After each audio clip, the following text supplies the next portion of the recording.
Les saludo con la preciosa paz de nuestro Señor Jesucristo y anhelando que esta reflexión sea para usted algo muy especial, que Dios bendiga, que Dios toque su corazón. Yo quiero hablar en esta ocasión de lo que Jesús mencionó allá en el Evangelio de Mateo, capítulo 16, versículo 24. Entonces Jesús dijo a sus discípulos: si alguno quiere venir en pos de mí, niéguese a sí mismo y tome su cruz y sígame. Hasta aquí la palabra de Dios.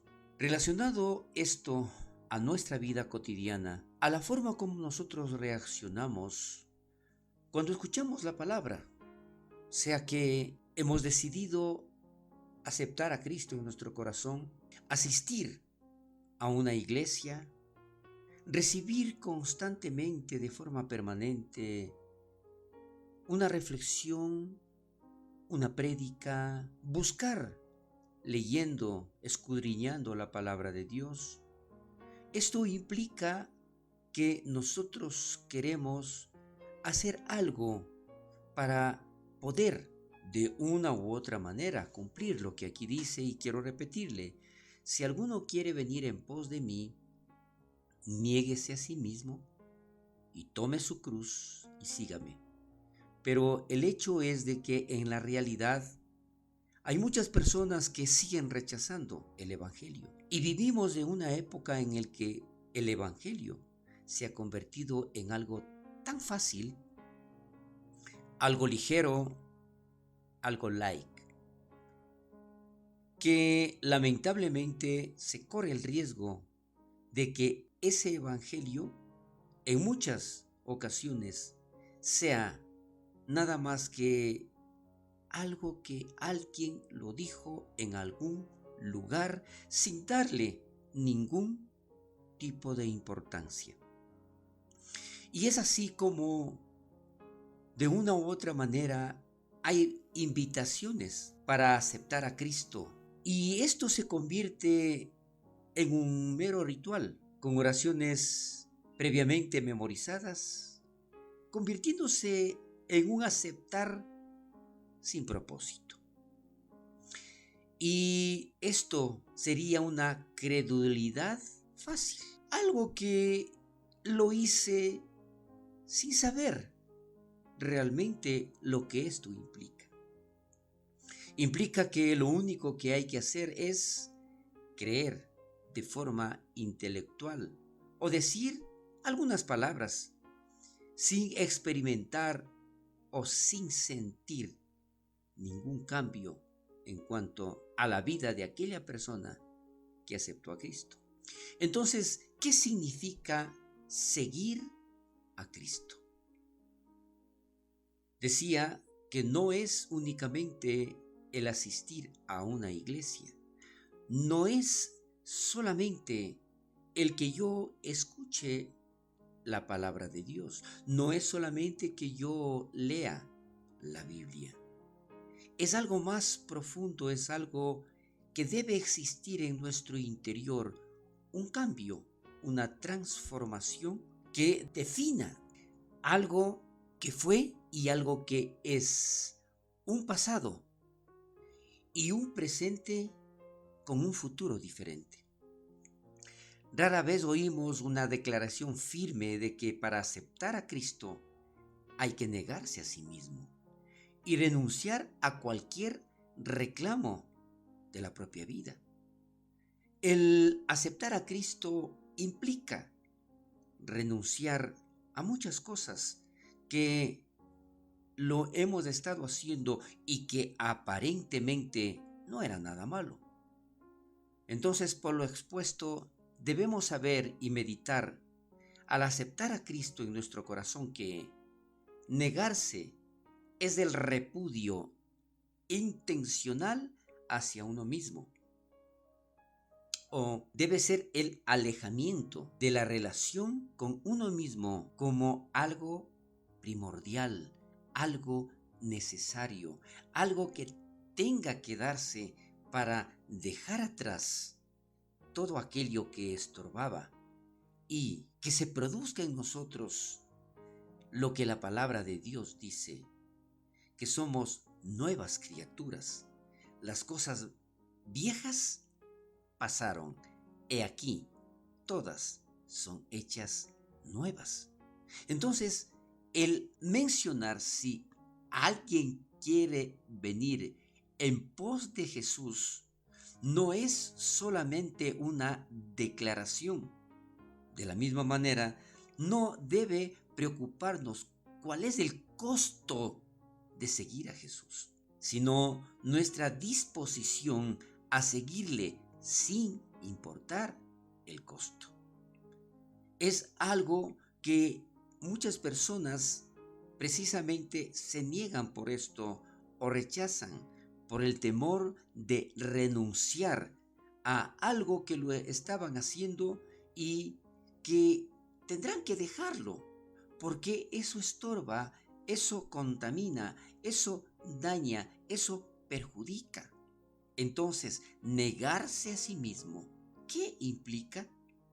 Porque esta es una frase que tiene grandes connotaciones de renegar de sí mismo, de obligarse a uno mismo a esa transformación, de renunciar a muchas cosas que, como decía anteriormente, parecían ser buenas, renunciar a los propios deseos, pero deseos pecaminosos, objetivos personales que no le conducen a nada, o toda ambición de poder, de dominio, de gloria humana y ponerse al servicio de los demás. Eso es precisamente lo que a veces más nos cuesta, ponernos al servicio de los demás, humillarnos delante de Dios y ser útiles en sus manos.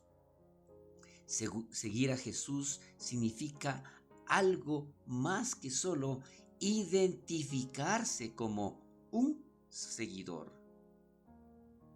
Significa que debe existir realmente esa transformación. Es más bien someterse a Cristo como un dependiente directo de Él. Los apóstoles aún estaban seguramente en el proceso. Los apóstoles no estaban todavía preparados para esto y quedó evidencia cuando lo abandonaron en vísperas de su muerte. No es que nosotros podemos juzgar a los apóstoles, pero sí podemos darnos cuenta que si nosotros estaríamos en esa posición, ¿qué haríamos? ¿Realmente nos negaríamos a nosotros mismos y lo seguiríamos tomando nuestra cruz? ¿Lo haríamos? ¿Qué significa también tomar su cruz? Los romanos convirtieron precisamente este instrumento, la cruz, de una forma favorita de ejecutar a todos los grandes criminales, porque su objetivo principal era causar la máxima tortura y la mayor humillación pública. Por eso, cuando Jesús dijo tomarla, tome su cruz, implicaba que la humillación, el sufrimiento debía ser de forma voluntaria. Los apóstoles aún no estaban tampoco preparados para esto, para aceptar realmente tal humillación por la causa de Cristo y del Evangelio. Por lo tanto, ¿qué es esto? Lo que hoy nosotros estamos recibiendo. ¿Sabe? Es muy importante darnos cuenta que Jesús tiene un propósito maravilloso para nuestras vidas.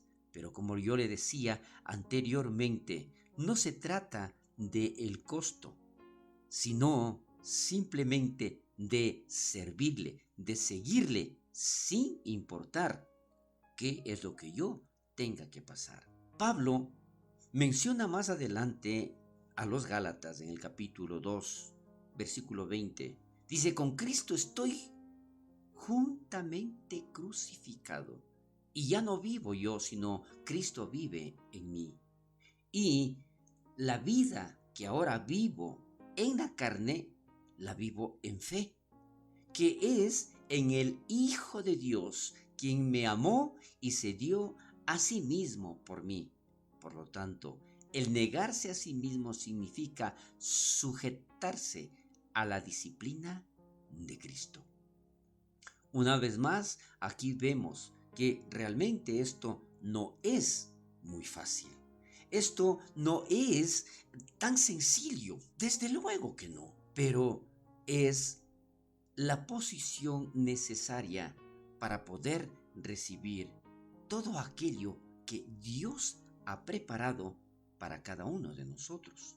Entonces Jesús nos llama a tomar cada uno su propia cruz y morir a nuestros deseos egoístas para hacer su voluntad, llenarnos de su amor, que su Santo Espíritu sea la garantía en nuestras vidas y nuestra herencia eterna. Y pedirle entonces, Señor, ayúdanos a apartarnos de todo aquello que nos aleja de ti para complacer nuestro ego. Esto es lo que perjudica y lo que nos aleja de una forma tal vez consciente o inconsciente. Entonces, Señor, ayúdanos a decir no al mundo y sus deseos y sí a ti, Señor y Salvador, Redentor, nuestro Señor y Salvador Jesucristo. Nosotros hoy podemos dar gracias a Dios porque hoy tenemos al Consolador, al Espíritu Santo que nos ayuda, que nos da esa fortaleza y que nos permite luchar para vencer con el bien el mal. Es allí donde nosotros tenemos que recordar que al estar en pos de Jesús, tenemos que negarnos y desechar todo aquello que de forma egoísta queremos ponernos en nuestra vida. Recuerde, cuando Dios haga su obra o cuando Dios vaya perfeccionando lo que ya empezó, nosotros con seguridad estaremos dispuestos a ayudar y sobre todo estar dispuestos a hacer algo por los demás. Si Dios tuvo misericordia de usted y de mí, hoy nosotros tenemos que ser esos instrumentos para poder guiarlos y que conozcan la bendita palabra de Dios, que no es otra cosa sino las buenas nuevas que nos harán vivir felices aquí, pero con una proyección a la vida eterna. Que el Señor bendiga poderosamente sus vidas y a toda su familia.